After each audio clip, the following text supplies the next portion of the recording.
అందరూ ఎలా ఉన్నారు? అందరికీ వసంత పంచమి శుభాకాంక్షలండి.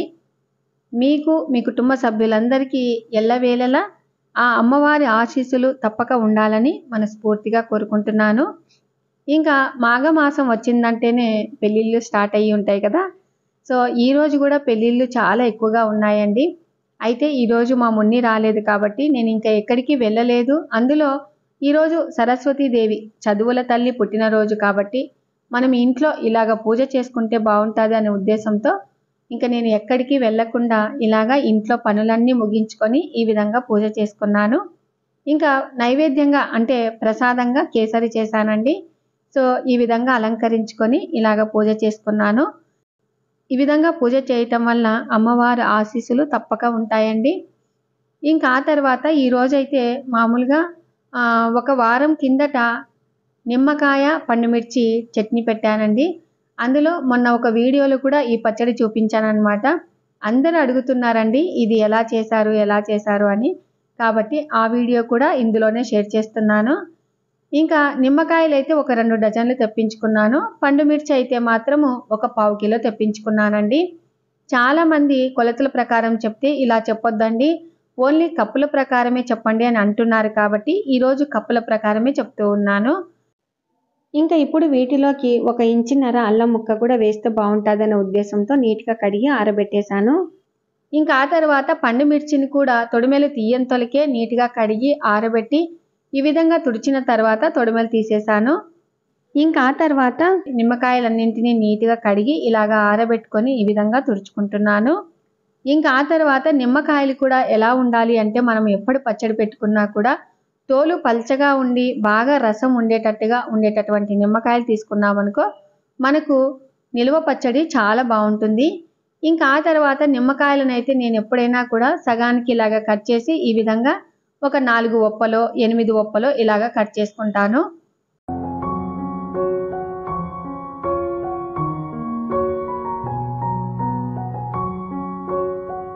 ఇంకా ఆ తర్వాత ఈ విధంగా కట్ చేసినాక వాటిలో ఉన్నటువంటి విత్తనాలన్నింటినీ ఇలాగా తీసేసాను. చూసారా, ఈ విధంగా తీసేసానండి.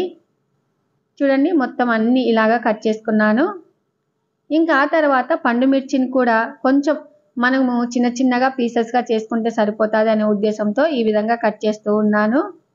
ఇంకా ఇదే విధంగానే మొత్తం పండుమిర్చిని ఇలాగా కట్ చేస్తూ ఉన్నానండి. మనం పండుమిర్చి కూడా కొనుక్కునేటప్పుడు ఇప్పుడు సీజన్ కదా, చాలా బాగుంటాయి అన్నమాట. మనం ఎప్పుడైనా సీజన్ పట్టించి ఇలాగా పచ్చళ్ళు కానీ ఏదైనా మనం చేసుకుంటే చాలా బాగుంటుంది. అయితే పండుమిర్చిని కొనుక్కున్నప్పుడు మాత్రము మనం కంపల్సరిగా ఒత్తినప్పుడు లోపల ఇత్తనాలు ఉండేటటువంటి పండుమిర్చిని కొనుక్కోవాలి. ఇంకా ఆ తర్వాత ఇప్పుడు ఒక బౌల్ తీసేసుకొని వీటిలో నిమ్మకాయ ఒప్పలు కొలుస్తూ ఉన్నాను చూడండి.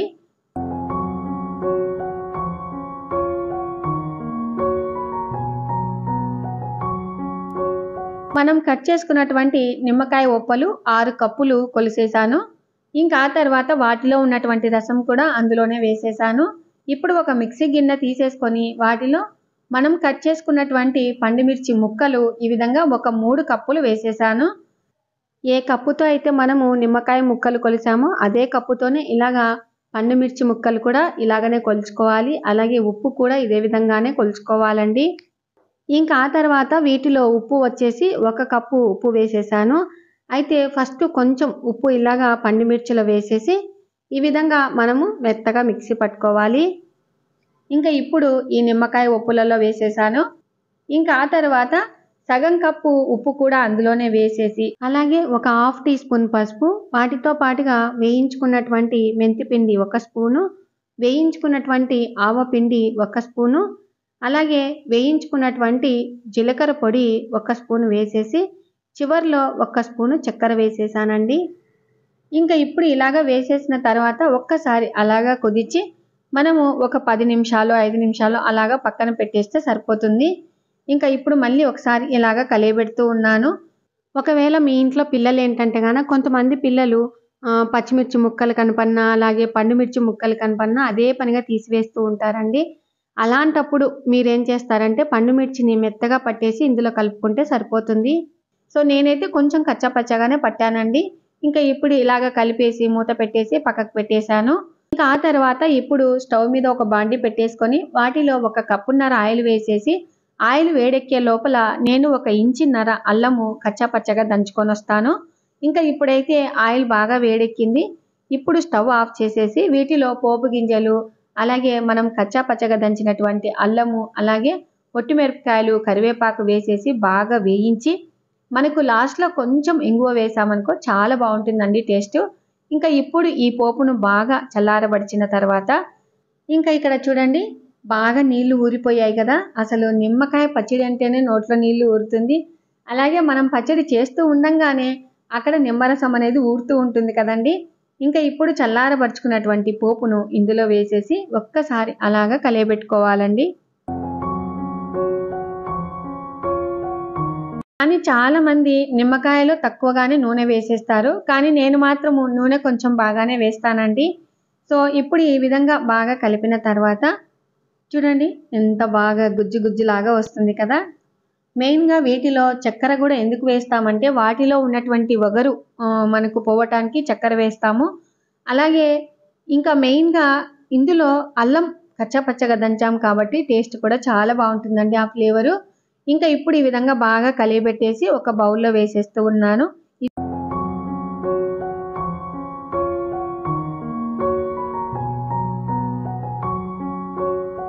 ఇది మనకు బాగా ఊరబెట్టుకోవాలి కదా! కాబట్టి నేనేం చేశానంటే ఈ బౌల్‌లో వేశాను కానీ కొంచెం మనకి పైకి వచ్చేసింది కదా! ఆ తర్వాత వేరే బాక్స్‌లో వేసేస్తాను. ఇంకా ఇదే గిన్నెలోనే కాస్త మనకు అన్నం కలుపుకొని తింటే చాలా బావుంటుంది కదండీ! ఎప్పుడు ఏ పచ్చళ్ళు చేసినా కూడా నేనైతే చివర్లో ఆ గిన్నె కోసమే ఎదురు చూస్తానండి. ఇలాగ ఎంతమంది ఎదురు చూస్తారనేది కూడా ఖచ్చితంగా కామెంట్ చేయండి. ఇంకా ఇప్పుడు తిని చూపిస్తున్నాను చూడండి. చాలా అంటే చాలా బావుందనమాట. అసలు సూపర్ టేస్ట్ అండి. ఇలాగ తప్పకుండా ఒకసారి ట్రై చేయండి. ఇంకా ఆ తర్వాత మనకది ఊరాలి కదా! సో, ఈరోజు మాత్రము వసంత పంచమి రోజు మాత్రము ఉదయం అందరూ పెళ్ళిళ్ళకి వెళ్లారండి. సో, జస్ట్ కొంచెం ఉప్మానే చేసుకున్నామనమాట. అయితే మధ్యాహ్నానికి కమ్మగా కుండపప్పు చేసుకుంటే బావుంటాదనే ఉద్దేశంతో ఒక రైస్ కుక్కర్ గ్లాస్ కందిపప్పు వేసేసి ఒక 2, 3 సార్లు బాగా కడిగి వాటిలో 1కి 4 లాగా ఇలాగ ఎసురు పోసేసి అలాగే కొంచెం ఆయిలు, అలాగే కొంచెం పసుపు వేసేసి ఈ విధంగా మీడియం ఫ్లేమ్‌లో పెట్టుకొని ఇలాగ ఉడకబెట్టుకుంటున్నానండి. మనం ఎప్పుడైనా కుండలో పప్పు చేస్తే చాలా బావుంటుందనమాట. ఇంకా ఆ తర్వాత ఒక పెద్ద ఆనియన్‌ని కట్ చేసి ఇలాగ వేసేసాను. ఇంకా ఇప్పుడు 80% పప్పు ఉడికిన తర్వాత మనం ఇలాగ రసం చేసుకోవాలి అనుకుంటే వాటిలో నుంచి కొంచెం కందిపప్పు పక్కకు పెట్టేసి వీటిలో కొంచెం ఎల్లిపాయలు, అలాగే నాకు తగ్గట్టుగా ఒక 2 స్పూన్ల కారము, అలాగే కొంచెం జీలకర్ర, కొంచెము కొత్తిమీర, అలాగే ఒట్టి మెంతాకు వేసేసి కాస్త చింతపండు వేసేసామనుకో ఇంకా టమాటా పండు వేయకూడదండి. ఓన్లీ చింతపండు వేసేసి ఇలాగ బాగా గట్టిగా పప్పు చేశామనుకో 2, 3 రోజులైనా కూడా పప్పు చెడిపోదండి. చూడండి ఈ విధంగా నీళ్ళు ఇంకిపోయేంత వరకు మగ్గపెట్టుకోవాలనమాట. ఇంకా ఆ తర్వాత వీటిలో కాస్త ఉప్పు వేసేసి ఈ విధంగా ఎనుపుకొనొచ్చానండి. మనము ఎప్పుడైనా కూడా కుండలో పప్పు చేసినప్పుడు వేడివేడిగా ఉన్నప్పుడు ఎనుపితే గాన ఒక్కొక్కసారి కుండ పగిలిపోయే అవకాశం ఉంటుందనమాట. అలా కాకుండా కొంచెం చల్లబడిన తర్వాత మనం పప్పు వెనిపితే సరిపోతుంది. ఇంకా అయితే మాత్రము మా పిల్లలు ఎక్కువగా హాస్టల్‌లో ఉన్నప్పుడు ఈ పప్పునేనండి పంపించేది. వాళ్ళు చక్కగా మామూలుగా బయట పెట్టుకున్నా కూడా 2, 3 రోజులు ఉండేదనమాట. ఇంకా ఆ తర్వాత వీటిలోకి నాకు తగ్గట్టుగా ఆయిల్ వేసేసి అందులో రసం కూడా చేస్తూ ఉన్నాను కదా! కాబట్టి రెండిటికి ఆయిల్ పెట్టేసుకొని ఆయిల్ బాగా వేడెక్కిన తర్వాత పోపు గింజలు ఇలాగా కరివేపాకు, ఒట్టిమిరపకాయలు లాస్ట్‌లో కాస్త ఇంగువ వేసామనుకో పప్పు భలే రుచండి. ఇంకా ఆ తర్వాత రసంలో కొంచెం పోపు వేసేసాను. ఇంకా పప్పులో కూడా పోపు వేసేసి ఈ విధంగా మనము గిన్నెను బాగా వేడి చేసి ఈ విధంగా పప్పు తీసామనుకో చాలా బావుంటుందనమాట. ఇప్పుడు రసం కోసమని పప్పు పక్కకు తీసాం కదా! సో, వాటిని ఎనుపుకొనొచ్చి ఈ విధంగా నీళ్లు పోసేసి వాటిలో చింతపండు, అలాగే ఒక టమాటాని ఇలాగ కట్ చేసి అందులో వేసేసాను. ఇంకా వాటితో పాటుగా బెల్లము, అలాగే రసం పొడి, కొంచెం కారం పొడి వేసేసి బాగా ఉడకబెట్టి లాస్ట్‌లో తాజాగా ఉన్నటువంటి కొత్తిమీర వేసామనుకో చాలా అంటే చాలా రుచిగా ఉంటుందండి. రసం పొడి కూడా సింపుల్‌గా ఎలా కొట్టాలి అనేది కూడా ఒక వీడియో చేశాను. మొన్న కూడా రీసెంట్‌గా మేము కొడైకెనాల్‌కి వెళ్ళేటప్పుడు అత్తయ్యకి ఏ విధంగా నేను పొడులన్నీ సమకూర్చి వెళ్ళాను అనే వాటిలో ఇలాగా రసం పొడి కూడా ఎలా చేశాను అనేది కూడా చూపించాను. ఇంకా ఇప్పుడైతే మొత్తము పప్పు రసం అయిపోయింది. ఇంకా అందులో ఇంట్లో మాత్రము నేను, మా చిన్నమ్మాయి, మా అత్తగారు మాత్రమే ఉన్నారండి. పెద్దమ్మాయి టూర్ నుంచి అటే హైదరాబాద్కి వెళ్ళిపోయిందనమాట. మర్చిపోయినాను ఇంకా టూర్ విశేషాలు అంటే మేము చూసినటువంటి ప్రదేశాలు ఇంకా చాలా ఉన్నాయండి. అవి ఎడిటింగ్ చేయలేదన్నమాట. అవి ఎడిటింగ్ చేసి పోస్ట్ చేసేసరికి చాలా టైం పడుతుందండి. ఇంకా ఈరోజు మాత్రము అంటే మామూలుగా ఎక్కడికైనా ఏ ఊర్లకైనా వెళ్ళొచ్చిన తర్వాత మనకు మన ఇంట్లో ఉన్నటువంటి పప్పు కానీ ఇలాగా తినాలనిపిస్తుంది కదా. పెళ్ళిళ్ళకి వెళ్ళినప్పుడు కూడా ఇలాగనే అనిపిస్తుంది కదండి. మీకు కూడా అంతేనా? నాకైతే అలాగనేనండి. ఒక 2 రోజులు బయట ఫుడ్ తిన్నామనుకో ఇంట్లో మన ఇంట్లో పప్పు కారం తిన్నా కూడా పంచభక్ష పరమాన్నాలు పెట్టినట్టుగా ఉంటాయి కదండి. అంతా చాలా టేస్టీగా ఉంటాయన్నమాట. ఇంకా అందులో ఈరోజు కమ్మగా కుండపప్పు రసము అలాగే ఇలాగా నేను తయారు చేసుకున్నటువంటి నిమ్మకాయ పచ్చడి ఇది బాగా ఊరిపోయిందండి. ఇప్పుడు అసలు చాలా బాగుందన్నమాట టేస్ట్. అందులో మనం ఎప్పుడైనా కూడా కాంబినేషన్ కొంచెం ఒట్టిపొడి పప్పులోకి మామిడికాయ పచ్చడైనా అలాగే ఇలాగ నిమ్మకాయ పచ్చడైనా చాలా బాగుంటుందన్నమాట. ఇంక ఇప్పుడు చూడండి అత్తయ్య కలుపుతూ ఉంది. చాలా రోజులైందండి అత్తయ్య కూడా మాకు ముద్దలు పెట్టాక. ఇంకా చిన్న మనవరాలు వచ్చింది కదా, సో ఇంకా ఇద్దరికి కలిపి ఒకేసారి పెడుతుందన్నమాట. అందులో మేము అక్కడ కూడా అసలు ఫుడ్ సరిగ్గా తినలేదండి కొడైకెనాల్లో. బయట ఫుడ్ ఎక్కువ తిన్నాం కానీ ఇంకా మామూలుగా అన్నం అనేదే తినలేదన్నమాట. ఇంకా ఇంటికి ఇలాగ వచ్చిన తర్వాత ఇప్పటికి మేము వచ్చి కరెక్ట్గా ఒక 10 రోజులైందండి. ఇప్పటి వరకు కూడా మేము తేరుకోలేకున్నామన్నమాట. అంటే మనం మన చేతులారా చేసుకున్నట్టు వంట సూపర్గా ఉంటుందన్నమాట. సో ఇంక ఇప్పుడైతే అత్తయ్య అందరికీ ముద్దలు చేసి ఇలాగ పెడుతూ ఉంది. బాగుందిలే కారం, కారం బాగుంటుంది. ఉప్పు ఉండాలబ్బా ఏ దానికైనా. ఉప్పు లేకుండానే చెడిపోతుంది కారం. చారన్న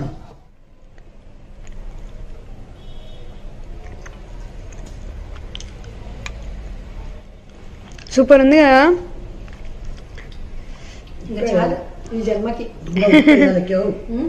ఉప్పు పడాలి. ఇప్పటికే ఉప్పు ఎక్కువైంది. చాలు చాలు ఉప్పు సరిపోయింది. జేజ్ ఉప్పు ఎక్కువ తింటుందమ్మా. కొంచెం ఉప్పు ఎక్కువే. ఇంకా నీకు తిను తిన్నా. ఇట్లా కలిపితే 2-3 ప్లేట్స్ అయినా వేయాల్సిందే. ఎంత తింటున్నామో అర్థం కాదు అప్పుడు. చాలా బాగుంది. ఇంకా ఇప్పుడు చూడండి పచ్చడి ఎంత బాగా ఊరిపోయింది కదా. మనము ఏ పచ్చడినైనా కూడా మనము చివర్లో అంటే మనము మూత పెట్టాలని అనుకునే ముందు ముక్కలు మామిడి ముక్కలైనా నిమ్మకాయ ముక్కలైనా మనకు నూనెలో మునిగినట్టుగా ఇలాగా మనం అంతా సమానంగా అనేసి పెట్టుకోవాలన్నమాట. అప్పుడు మనకు పచ్చడి అనేది చెడిపోదు. ఒకవేళ మీరు ఈ పచ్చడిని బయట పెట్టుకునే పాటైతే రంధ్రాలు ఉన్నటువంటి క్లాత్ కట్టేసుకొని బయట పెట్టుకున్నా సరిపోతుంది. నేనైతే ఫ్రిడ్జ్లో మాత్రమే పెడతానండి. సో ఇలాగా మీరు పచ్చడి అయితేనేమి అలాగే పప్పు అయితేనేమి తప్పకుండా ట్రై చేయండి. కుండలో పప్పు చేస్తే చాలా అంటే చాలా బాగుంటుందన్నమాట. ఇంకా నిమ్మకాయ అలాగే మిరపండు పచ్చడి పిల్లలైనా కూడా పెట్టుకోవచ్చండి. హ్యాపీగా కప్పులతో కొలతలతో సహా చూపించాను కాబట్టి నేను చెప్పినట్టుగా ఒకసారి మీరు కూడా ట్రై చేయండి. అలాగే మనం చేసినప్పుడు పచ్చళ్ళు ఏదైనా నిల్వ పచ్చళ్ళు చేసినప్పుడు ఇలాగ పెద్దవాళ్ళతో మనం కలిపి ముద్దలు పెట్టించుకుంటే ఆ మజాయే వేరండి. నిజంగా ఎంత తృప్తిగా ఉంటుందంటే నేను మాటలలో చెప్పలేను. కడుపు నిండా తిని హ్యాపీగా పడుకోవచ్చండి. చూసారు కదండి. ఇంకా ఇవాల్టి వీడియో తప్పకుండా పచ్చడి ట్రై చేయండి, పప్పు ట్రై చేయండి, పిల్లలకి ఇలాగా పెట్టండి, సంతోషంగా తినండి. ఇవాల్టి వీడియో మీకు నచ్చుతుందనే ఈ వీడియో షేర్ చేశాను. ఇవాల్టి వీడియో మీకు నచ్చినట్లయితే లైక్ చేయండి, షేర్ చేయండి, సబ్స్క్రైబ్ చేయండి. Thank you for watching. Bye అండి.